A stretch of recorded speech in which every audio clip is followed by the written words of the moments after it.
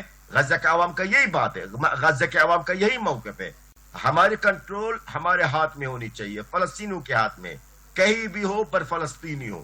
اب Donald Trump صاحب جو ہے نا اب اپنی مرضی سے نامزد کرا رہا ہے، کیونکہ دراصل بات یہ ہے نا عمر صاحب، اس وقت غزہ کا جو فیصلہ ہے وہ اب ہمارے ہاتھ میں نہیں ہے، وہ ہمارے ہاتھ سے نکل چکی ہے. ابھی وہ بین الاقوامی طاقتیں ہیں انہی کے ہاتھ میں چلی گئی ہے، جس کا سربرست ڈونلڈ ٹرمپ صاحب ہے.